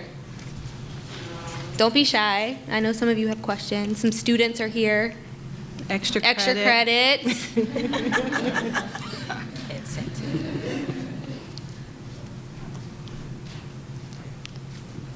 Hi. I do have one quick question. Whenever we have these discussions centered around the criminalization of black bodies specifically in an educational context, how can we talk about remedies, right? Whether we're talking about training or dealing specifically with the students or the teachers, when we're not looking at the fact that there's a vested interest in the continuance of these hyper-incarcerations of black and Latino boys, right? So we say the teachers need to be trained better, or the students need to, we need to work with their behavior, but then, like in New York, we know that there's no quota, right, for arrest, because every time the NYPD is asked about quotas, they say no, right? But there is a financially vested interest in these boys being incarcerated, like quant deadly symbiosis, the nature of the relationship between the criminal justice system in the ghetto or the criminal justice system in the schools. So when we're talking about how to fix it on the educational side, how can we do that without really addressing the fact that there's a strong pushback for its continuance? I would just say real quickly, as a teacher, I am either a transformative figure or I'm an agent of the state. So if the philosophy is that I, again, am overseer, am someone who is working as an agent of the state, then I perpetuate that which you speak of. If, on the other hand, I decide, you know what, there are some compromises that I am willing to make, but this is not one of them. I really need to learn how to work with my classroom management, amongst other things. Then I'm basically making myself kind of dangerous in that aspect, aren't I? Because I'm also kind of saying to myself, I'm going to consciously work against what is always, oftentimes asked of me, which is, go ahead, get the kids in rows, get the kids in aisles, keep them perfectly quiet, and you're just going to keep dumping stuff in their head. That doesn't help them become agents for themselves. They don't get any sense of agency. They don't get any sense of voice. And of course, if all that happens, it makes it real easy to develop prisons. It makes it really easy to say, to keep injustice going if you just don't give them any sort of agency. So that's kind of what I see my role as being. And I appreciate the question. I've been thinking about this since, as an undergraduate at Smith College, my majors were African American Studies and Economics, and I talked about supply side criminomics. If we create the structure, then, if you build it, they will come. If we have supermax prisons and the crime, decline is happening, we figure out how to fill those institutions. And you're right about there being a supply side of this that would disincentivize teachers from, keeping kids from getting on the pathway to prison. But we have to really disrupt the disciplinary, society that we're in, and that's happening now from, the beginnings of these contacts with stop and frisk to really thinking about kids not being sent upstate if they end up in the formal system. So we have to start from the very beginning with discretion, police contact, sort of how we sort of push people onto the system, to then thinking how we handle them once they're in these institutions. So we change discipline policy.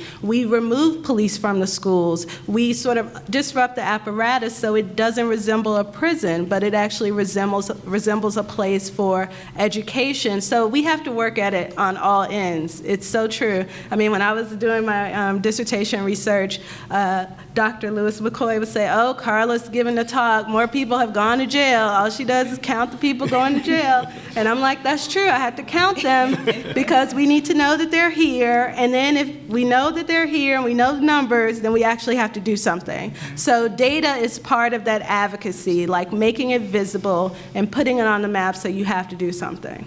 And if I can segue, she is the best incarcerated person counter I know, right? I think you take the data and you make it compelling, right? So this idea of the vested interest is true, but I think narratives, right? And so when you think about Michelle Alexander's book, The New Jim Crow, if you're a researcher, you didn't read that book and say, oh my God, right? You weren't like, this is totally new. But the narrative was compelling enough for us to realize that we are over-incarcerating, and it generated different conversations, right?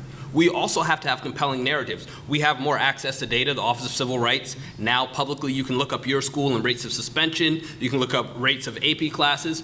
But we haven't gone to the place of talking about how we've widened the disciplinary net and made enough noise to make people realize we are watching, right?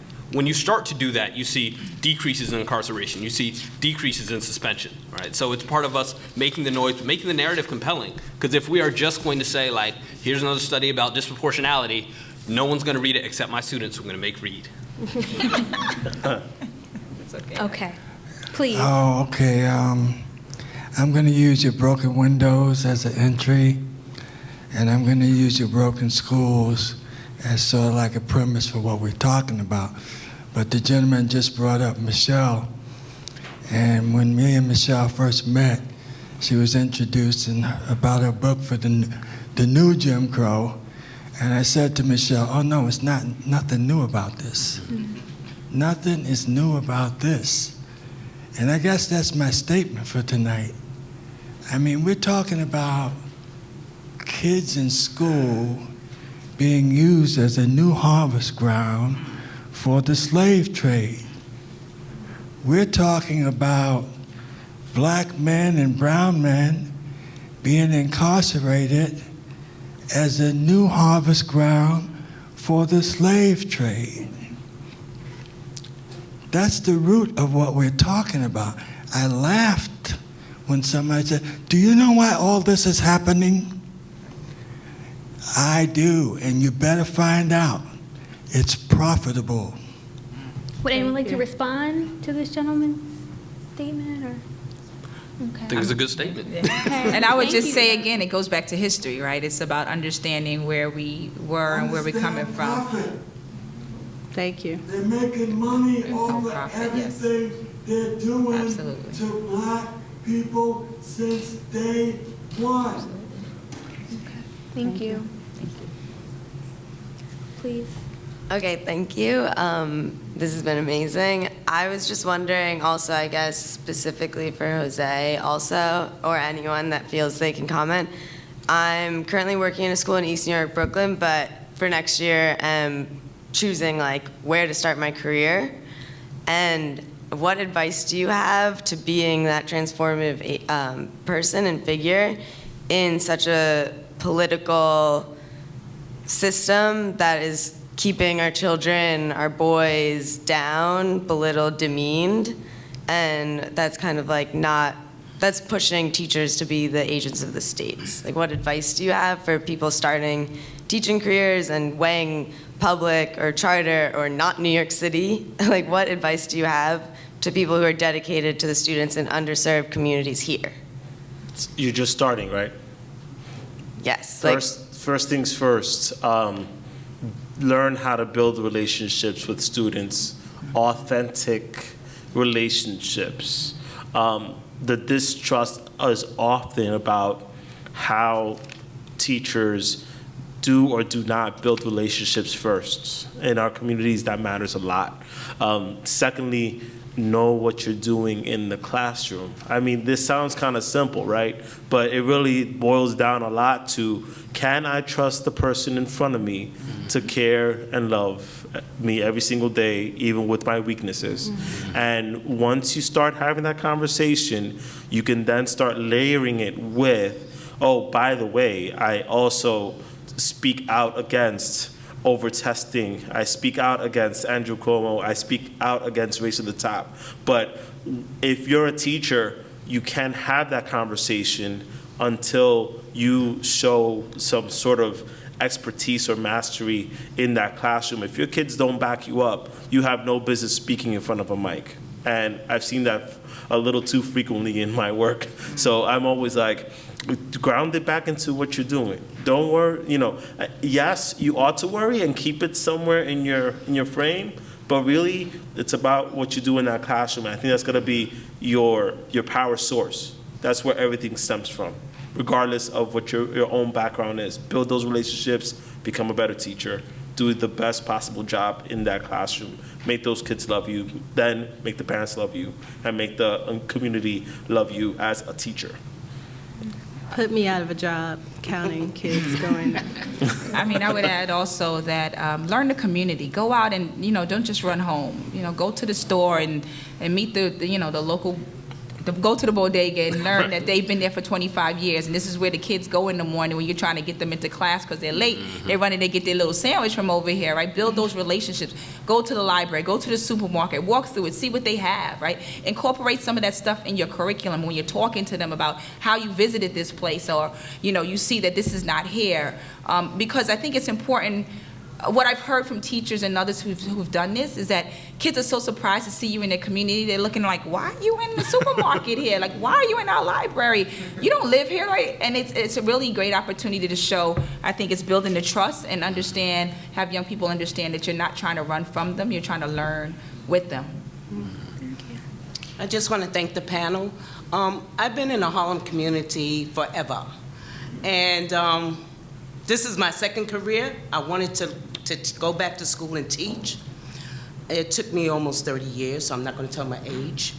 But I find in our community, our children do matter, but there's so much that they want from them that they can give, but they just need more. They need, more either attention, more love, more understanding, and they're not getting it. I see so many good children, especially the young ones, because I work with like 3 and 4 and 5-year-olds. They are so brilliant, but there's something missing and we're not giving it to them. There's something there that they're not getting, either from us or the curriculum that they so-called that Common Core stuff, whatever it is, that I can't grasp it. I can't see why they're giving it to our children.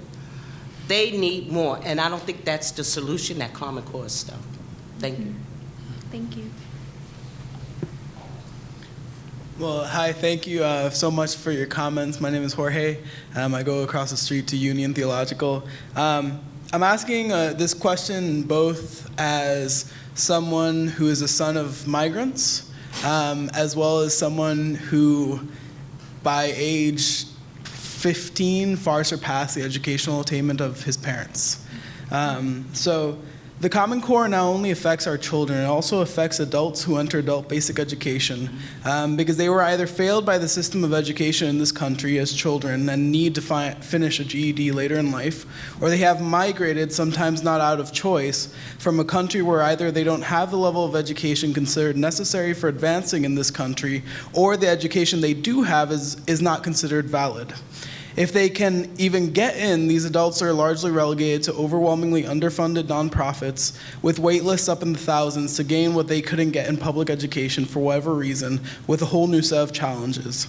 This is problematic because aside from the fact that individuals who want education should have access to it, cycles of poverty within our communities are perpetuated when adults don't have educational attainment. And particularly in immigrant communities, the educational attainment of parents, particularly mothers, has a direct correlation with that of our children, like we're talking about tonight.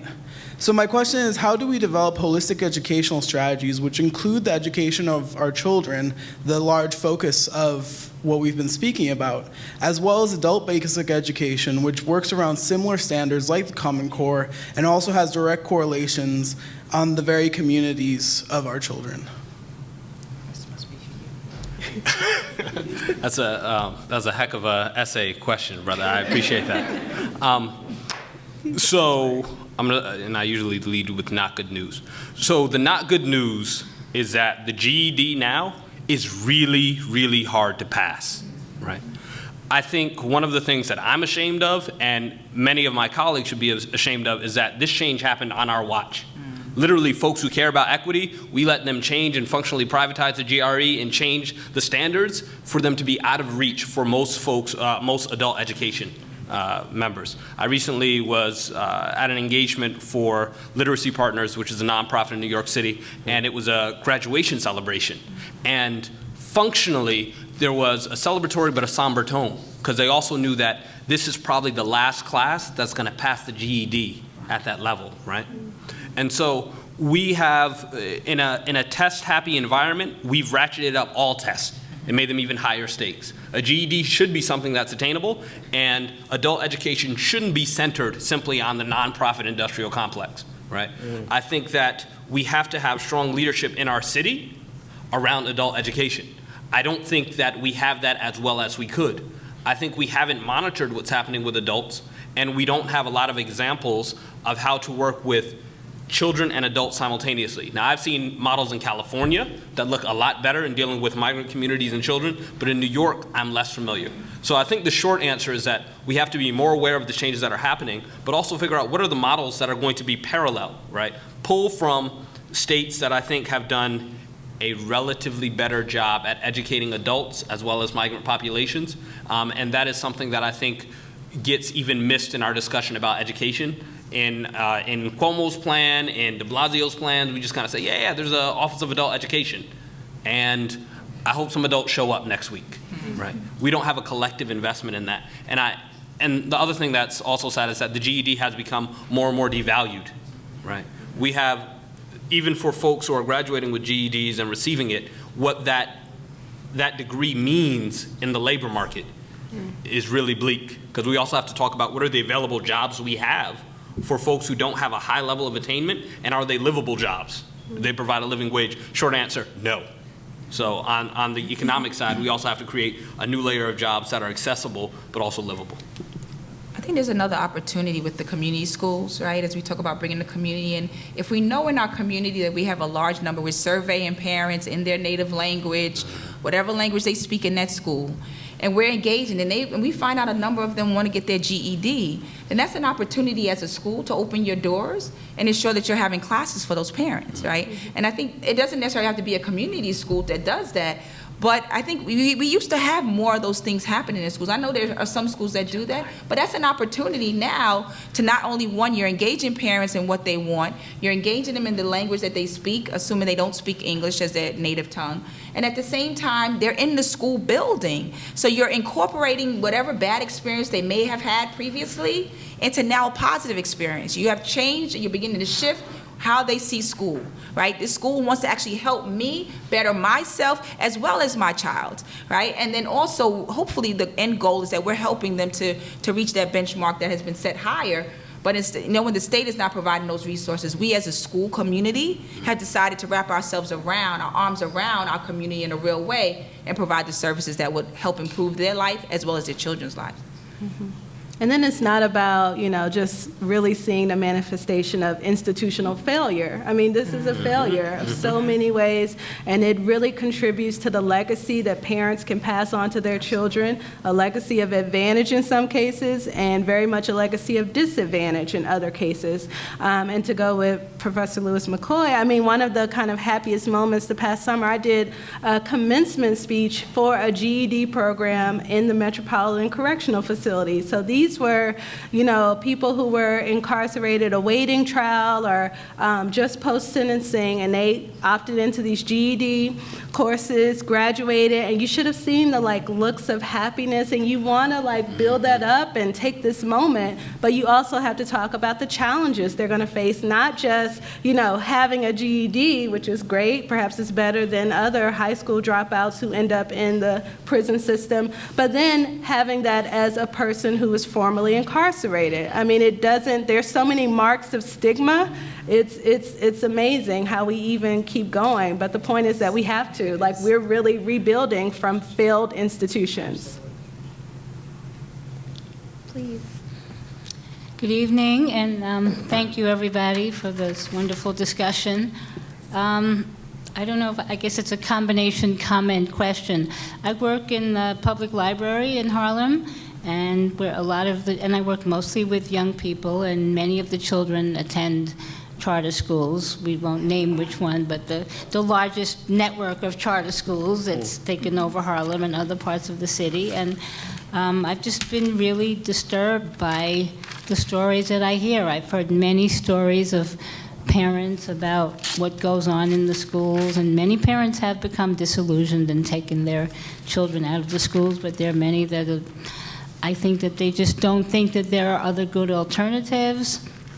I know you know the story. I don't have to go over that, but I'm just wondering what can be done. And as the gentleman pointed out, they're making money off us. I mean, they're making lots of money off of, in our area, many immigrant families who, for some reason, think that these schools have something to offer that the public schools don't have.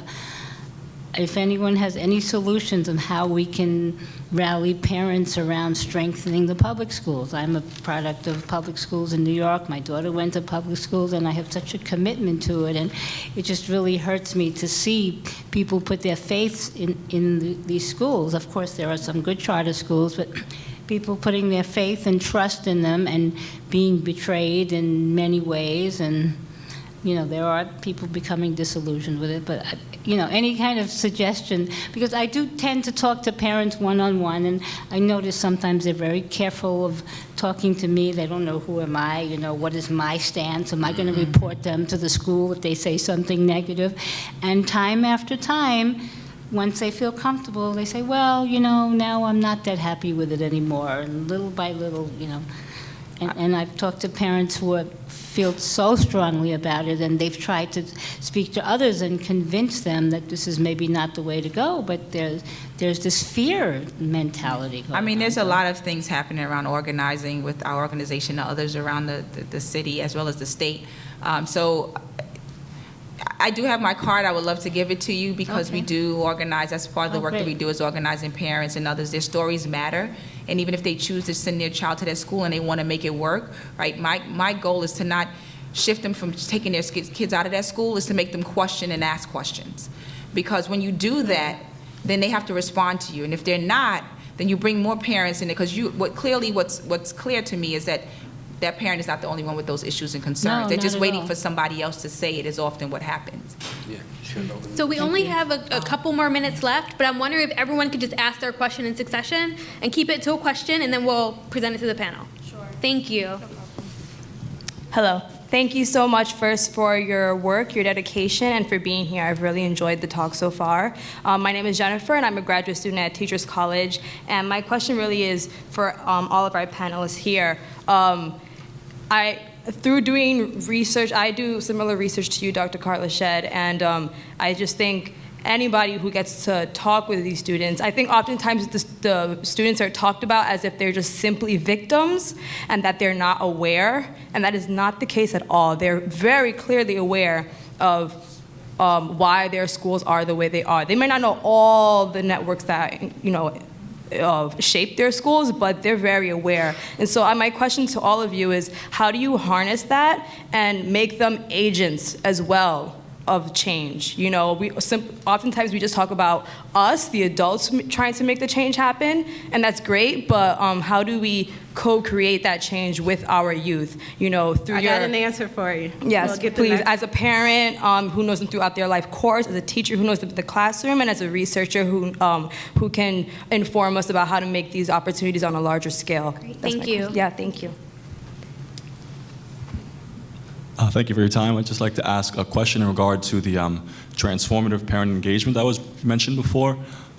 There's a researcher, Annette Lareau, who talks about concerted cultivation and natural growth. Accomplishment of natural growth. And I'm wondering, how can teachers and parents try to synthesize in a transformative way where parents are not just telling teachers how to teach or vice versa, teachers telling parents how to parent, in a way that actually challenges some of the negative parenting styles that are not just common in Black or Hispanic or white communities, but are common in all different parenting styles. How can we try to do that? Great, thank you. Next, please. Hello, my name is Eric. I'm a second-year teacher in the South Bronx, and I'm a New York City Teaching Fellow. Programs such as New York City Teaching Fellows and Teach for America, do you see these programs as a solution to race-based inequities in schools, and what changes would you make to these programs? Thank you. Great. That's a loaded really one. easy, brief question. That's loaded. I love it. My name is Quandisha. I'm a MSW student at Hunter College. He actually took my question, so yeah. Thank you. Just a thank you for to the panelists. Just a quick thought. How do you reconcile, I'm thinking about Honey and the recent example of Mott Hall Bridges Academy. How do you guys reconcile this idea of, in individual instances when a real systemic issue is kind of highlighted, the reaction of the public to kind of come to the aid, if you will, or draw attention to these issues, yet when there's an attempt to kind of scale that focus of finding solutions, there's usually a tremendous backlash. So I'm just curious for your thoughts on kind of why it works in certain spaces, or it appears to work, yet in other contexts, it's not scalable in some cases. Great, thank you very much. So we have several questions here on the table. So, what's the first not one? You could do the Lareau question. I'll do the Lareau question. Yep. All right, so parent engagement, to the brother who asked, very short answer. First, I think Annette Lareau is very wrong about parenting styles. In fact, there isn't this natural growth strategy where parents just kind of let kids roam free and things happen and they interact with institutions and bad things happen. And then there's this concerted cultivation of parents who are like helicoptering and then all the magic happens. I think she's very wrong. One of the things that I spoke to earlier is the ways in which institutions respond to families. And institutions have a huge influence in disempowering parents. The co-creation between teachers and parents is what we need. We need educators who are willing to understand what's happening in homes and also provide insight on how to connect the relationship between the two. Because the second the teacher starts telling the parent how to parent, it ain't gonna work. The second the parent starts telling the teacher how to teach, it ain't gonna work, right? Finding their domains of expertise, but also finding what lies in between, right? A truly reciprocal and dynamic nature of a relationship is what we need, and we can totally speak afterwards, and my book speaks all about that. Professor Shedd, would you like to take the question on how students can become agents of change? Yeah, Jen, my focus on perceptions of injustice, it means once young people figure out, oh, wait, everyone's not getting stopped and searched. I mean, it could go really badly where they're like, okay, I should act the way they think I already am acting. Or perhaps it sensitizes you to figure out inequality is happening in so many spaces. It's not you as an individual. This is structural, and it's it's endemic to these institutions. So, I mean, I just realized that, for the students that I was interviewing, you got to get their voices at the table. You have to acknowledge their agency. I interviewed 9th and 10th graders in Chicago Public Schools. I mean, 10th grade is when we have the largest number of dropouts. So they're making decisions that really affect their life courses. And I'm not saying it's a choice, but like stuff is happening at that moment. So we should be asking them about it. They think about it. They're assessing your legitimacy as teachers. They have nuanced ideas about the police and how that should work. And I just realized that, Phil Agnew, who is over the Dream Defenders working with this activist org, he would have gone to one of the schools that I studied. But he said, because I didn't go to that school, I am doing what I'm doing now. It sensitized me to understand this should be the rule for all boys who grow up on the south side of Chicago, and instead I'm the exception. So this is where this sort of perception of injustice that was heightened became agency, became activism. Real quick to that one as well. So youth organizing, to me, what I've learned over the years, is the most powerful thing we can ensure that happens, because our youth not only become aware, educated, and the most fearless folks we know on the ground, because they don't fear anything, but also that translates into fearless adults and folks who stand up. That translates to fearless men and women who understand the power of education and what that means, as well as everything else, gentrification and the whole nine, right? And so, but I know that that's not what the world wants to see, which is why, the work that we do with the Urban Youth Collaborative here in New York City, they're the young people who have pushed the school discipline conversation and restorative justice policies, right? The young people in the New York Student Union who just had a sit-in, a 3-day sit-in in Newark, right? Because they demanded that their superintendent listen to their voice, because just like the young lady said, those young people know what's happening, what's not right, and what they're getting as opposed to what others are getting, as well as the Alliance for Educational Justice, which is a national alliance of youth organizations from around the country, from Boston to Chicago to California, anywhere and everywhere there's youth organizing happening. Check out the Alliance for Educational Justice. They are a dynamic, powerful group, and we need to really make sure that youth voice is in everything that we do, whether we're a teacher, a community member, or whatever. I don't care if their pants are slouched or their pants are pulled up. Their voice matters, and we need to make sure that they understand how important their voice is. So we're out of time, and I know there were 2 other questions that 2 gentlemen posed just now, so maybe you can come up to the panelists at the end. But before we go, I just have 4 important announcements very quickly.